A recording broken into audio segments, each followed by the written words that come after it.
Kyler Murray has a really uncertain future with the Arizona Cardinals, man. So he's coming off this ACL injury that he suffered late last year, and he's not going to be able to play until the middle portion of this year's NFL season.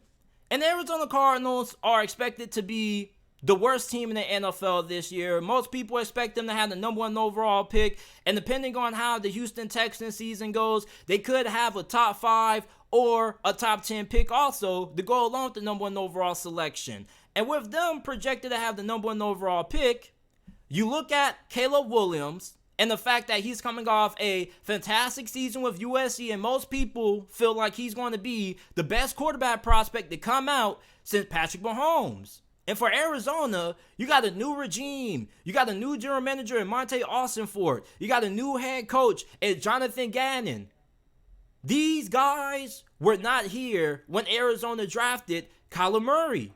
And for Kyler Murray, you have concerns about how good is he going to be after his injury. Is this going to be the same player prior to his injury, or is he going to regress? Is he not going to have the same athleticism that he once had?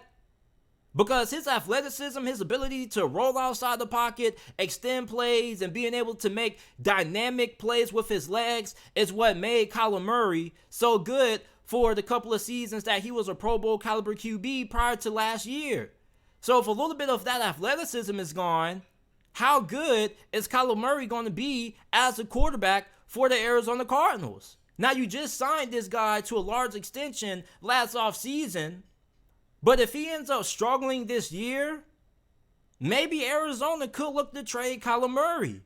And even if Kyler Murray has a good season, if the leadership issues still pop up and he still is clashing with the coaching staff, I think that there's a strong chance that Kyler Murray could be traded. Now, you may think that it's going to be difficult to trade Kyler Murray because he has a $51.8 million cap hit next year, and in 2025 he's going to have a $45.6 million cap hit, and then he's going to have a $55 million cap hit the year after that.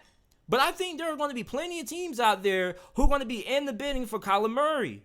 I really think that the situation that he's walking into this year of Arizona is not going to be good.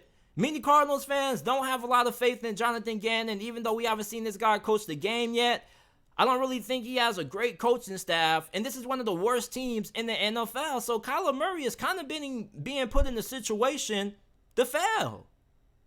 So for Kyler Murray, if he ends up struggling with Arizona this year, what's his future? Why keep a guy who is kind of coming off an injury, who may end up regressing, and may not get along with the new regime? Monte Austinford, when he first got hired by Arizona, he took some subliminals at Kyler Murray, saying that egos would not be tolerated. That was kind of a subliminal in my opinion. I don't know what you guys think about that, but I think he was kind of trying to call out Kyler Murray just indirectly. There's a reason why Arizona put that stipulation, that study clause, initially in that first contract that they gave him, which they eventually ended up revising the contract and taking it out because it was a bad look on his part. But they just didn't put that contract stipulation in there for no good reason. There's a reason why it was in there. There's been concerns about Kyler Murray's character dating back to when he was coming out of Oklahoma. You guys remember his Dan Patrick interview? That was a really awkward interview to watch. For Kyler Murray, we don't know how good he's going to be this post-ACL injury. I still think that he's a pretty good quarterback. I still consider him to be a top 10 quarterback regardless of what happened last year. A lot of people forget, before Kyler Murray went down with that injury last season, previously in 2021, Arizona at one point had arguably the best record in the NFC. And then things started to go south. Then they made it to the wild card round. They got dominated and dismantled by the LA Rams, who would eventually go on to win the Super Bowl. But Kyler Murray, his first couple of years in the league was damn good. So I'm a little bit confused that some people are kind of starting to sour over Kyler Murray just because he had one down year. But if he has another down year, I'm not going to put it all on him. I'm going to put it on this coaching staff not being good and the team around him not being good. And if he was to get traded to a team like Minnesota when the season ends, I think he could do some huge damage in Kevin O'Connell's system. Maybe if you end up trading him to the Las Vegas Raiders, if they end up getting a new head coach and a new regime, he could end up doing work there. But Kyler Murray with the Arizona Cardinals, man, like, I don't know if he's going to be the long-term option for Arizona. I just kind of think that it's a lose-lose situation. Now, if Kyler Murray does ball out, okay, then if you're Arizona, even if you do have 2 high draft picks, you can end up using one of those draft picks to trade down and acquire more assets to build this team around Kyler Murray. But I really don't think that Kyler Murray is going to succeed with this new regime. A large reason why he was able to be successful is because Cliff Kingsbury was able to run the system that Kyler Murray had a lot of familiarity with. Let's not forget the reason why Arizona initially moved on from Josh Rosen 1 year after they drafted him. Kyler Murray was just a better fit in Cliff Kingsbury's system. Kyler Murray is not a quarterback that you can just put in any offense. You have to have a really smart offensive coordinator who knows how to maximize Kyler Murray's ability and being able to scheme with his limitations, that being his height. You see, the difference between Bryce Young and Kyler Murray is that Bryce Young can actually throw and see in the middle of the field. Kyler Murray can't. A lot of his plays are dictated based on being able to get outside the pocket and make things happen there. And with this coaching staff, which many people have a lot of concerns about, I don't know if Kyler Murray is going to succeed. And I think that there's a strong chance once the season concludes this year that Kyler Murray ends up playing in a new uniform in 2024. Many of you Cardinals fans may disagree with that, but when you look at Caleb Williams, this is somebody who people are hyping up to be the best QB prospect since Patrick Mahomes. And if you go and you watch Caleb Williams, you can definitely see and understand the hype. And he's the kind of player who you could kind of plug and play into any offense, and he can be successful. And then you could potentially pair him up with another good talent. Maybe you could be in the running for Marvin Harrison Jr. Caleb Williams, Marvin Harrison Jr., that's a good combination. Now, you probably can make the argument and say, JT, if Kyler Murray works out, what about Kyler Murray and Marvin Harrison Jr. with Marquise Brown? That would be a really good combination also. But when I look at Kyler Murray's current situation with Arizona right now, there's just a bunch of question marks and a bunch of concerns that many people have with Kyler Murray, myself included. I don't know if he's still going to have the same athleticism that he once did prior to that injury. And we don't even know if he's going to be able to get along with that new coaching staff and that new regime. So when it comes to Kyler Murray's future with the Cardinals, I strongly doubt that he's going to remain in Arizona for the long term. And even though he has a big contract that may turn teams off a little bit, I still think that there are more than plenty teams right now that are going to be more than willing to give up the necessary compensation to get Kyler Murray.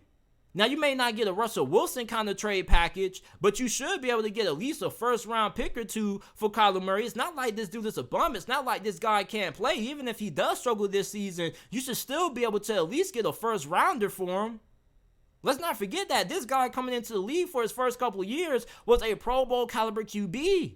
One season just doesn't define you, but if two do, plus you have the injury concerns, how he is going to be post-ACL, that definitely will concern you, but you should at least be able to get a first-round pick for that. Kyler Murray's contract, even though he has a huge cap hit, I'm not too worried about it because that's just the way that these quarterback contracts are. If a team trades for Kyler Murray, they're going to be able to structure their team based on his opposed cap hit. And even then, there may be some things that a certain team may be able to work out and able to make the cap hit a little bit more bearable, or to minimize how big the cap hit impacts their ability to fill other needs on their roster. But I strongly doubt that Kyler Murray is going to be the QB for the Arizona Cardinals in 2024. I just don't think that this is a good situation. Kyler Murray just isn't a quarterback that you can just plug and play into any system, and plus he's coming off a really major injury. And then you're going to be expecting this guy to come in during the middle portion of the season, not being able to participate in OTAs, training camp, not being able to really get any action in this new system. I mean, come on. This just is a recipe for disaster. You saw how Deshaun Watson struggled after he came back from that long suspension last season. He was really rusty. So if Kyler Murray looks rusty coming back, which I do expect him to be, I think that the Arizona Cardinals look at it and they say, you know what? We're in position to draft Caleb Williams or Drake May. Let's just go ahead, trade Kyler Murray, get some more draft capital, and continue to rebuild this team. If anything, Kyler Murray could be an asset to assist in Arizona's rebuild. You trade Kyler Murray, you get a first-round pick for him. You then have 3 first-round picks. And depending on the team who trades for him, you could end up having multiple picks inside of the top 15, top 10. But looking at Kyler Murray's situation with Arizona, man, it doesn't really look good. People don't have a lot of faith in his coaching staff. He's coming off a major injury. He's going to have to come back during the middle portion of the season where it's going to take him a little bit while to get back into the flow of the game. I mean, I just think that all the odds are against Kyler Murray remaining the franchise QB for the Arizona Cardinals long term.